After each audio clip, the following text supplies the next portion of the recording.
Hello everyone, this is Phantom Reader here, and today I have yet another Angel Dust X Mail story. So, as it turns out, this is a huge present for Katsuki on YouTube, one of my main subscribers, one of my male subscribers who had told me that they have been seeking a lot of hard to find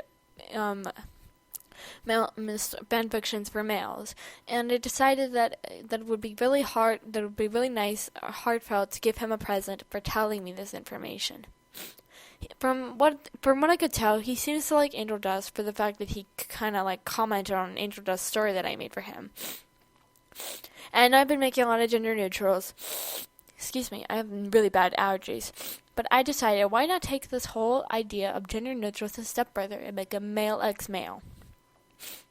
I decided to push myself outside the comfort zone. Besides, this person, Katsuki, deserves a present, if not a throne, for telling me for telling me and being brave that at the fact to admitting that they're male and being trans on the internet. So I decided, why not go ahead and give them that present? This is an Angel Dust X Mail story, and it is simply titled "Accidental Kiss." One would think that falling in love with a gay porn star in hell would be very, if not an impossible thing to do. However, as if fate were to prove the universe wrong, you were the unlucky one to fall in love with hell's most adored porn star in history. You may have not been popular with men. You were, however, popular with girls who loved and adored you. You always used those charms and looks to get free drinks from women and enjoy a fun night at the club, ending in a tiny apartment building. But everything changed when you saw Angel Dust. Curse him. You always thought you had seen everything there is to see, both in life and death. You lived hard and died fast in the world of the living, but sadly no one could see you through the end. Because of your love for men, being male yourself, you did not receive a well turnout at your funeral. However, when you fall into the dark world known as hell, you get a wonderful welcome. To him, however, he thought, and maybe even hoped, it'd be the last time you two would ever cross paths. You fell onto the hot and red pavement. You didn't awake at first, but that certainly was a change when a kinky boot kicking you in the head. You groaned as you awoke and lifted your head up just high enough to see a sexy spider dressed in drag. You were dazzled. You knew before he even spoke that he was male. "Hey, buddy," he grimaced. "You're laying on my angel dust." He smiled and got up, giving him the bag filled with the snowy white powder. He seemed surprised that you weren't just going to run off and steal it. Aren't you just going to run off with it or something? No, of course not. Here, take it. He eyed you suspiciously. He snatched it with sass and was about to walk off, leaving you with a "See ya, toots." You were beyond dazzled at this point. You could only hope and pray that it would not be the last time you see him. As you adjusted to hell, you snagged a room in an abandoned apartment building. You were a male favorite animal demon. You didn't have any powers on beyond good as fuck looks, and as well as equally good as fuck charms. You liked the attention girls and guys alike gave you. But late at night, when you'd be surfing the net to find more info on that spider, all you found was porn. Many considered him to be the best gay porn star in all of hell. He even had fan artists and worshippers of all sorts of demons.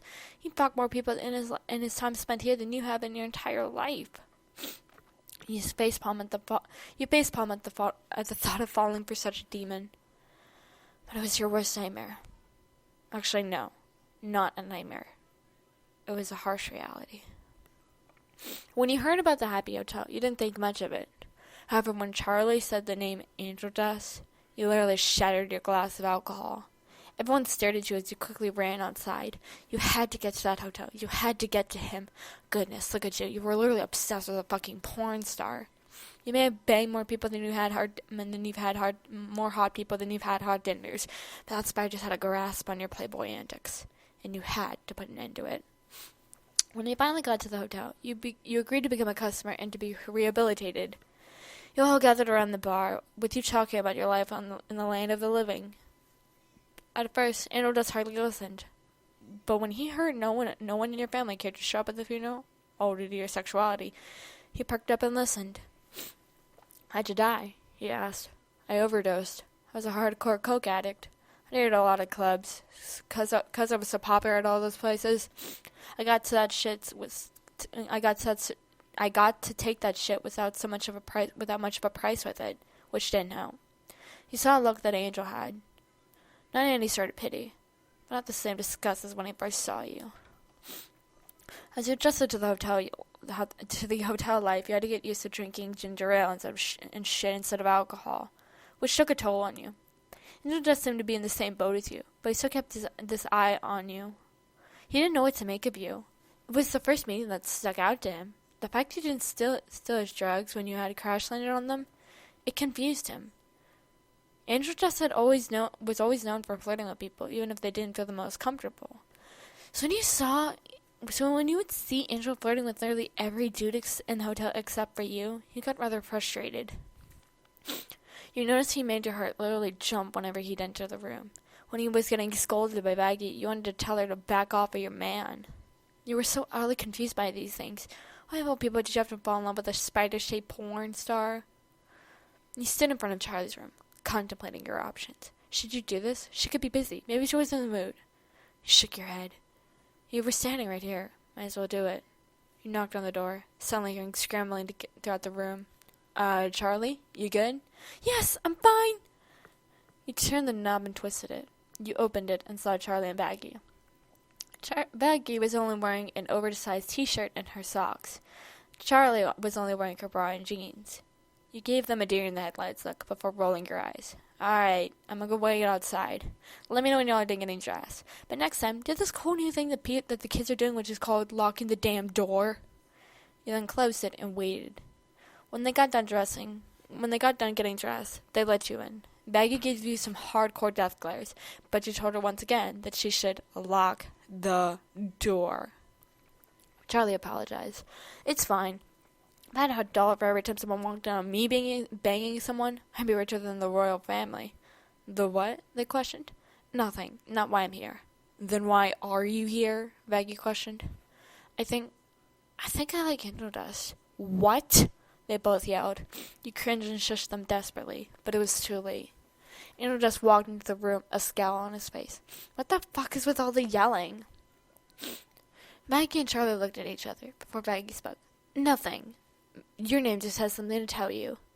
They then both walked out of the room. Angel then looked at you, a slight smirk on his face. What do you need, Toots? I was just wondering if you could teach me how to pole dance? Now it's his turn to give you a deer-in-the-headlights look. An evil grin slowly grew on his face. You felt sweat grow on you. He then grabbed your hand/paw, leading you down the hallway. Angel, where are we going? Pole dancing, sweetheart. What'd you think? He smiled widely and sped past them, pulling him to his room now. When you both got into his room, you were ready to just hop on a pole and start having fun. But you were clearly having some trouble.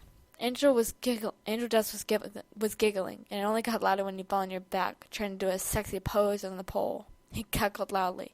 Shut up. This isn't funny. He only laughed harder. Ah, you're a cute little shit, your name. Angel walked over to help you out, but then he slipped. And of course, as the cliche goes, he just so happened to land onto you, accidentally kissing you. You both stared at each other, shocked, as your lips were locked. When he pulled away, you grabbed him by the collar and pulled him back down. You both kissed for what felt like ever. And when you both pulled away, you were personally panting very heavily. Jeez, you must have really liked that kiss.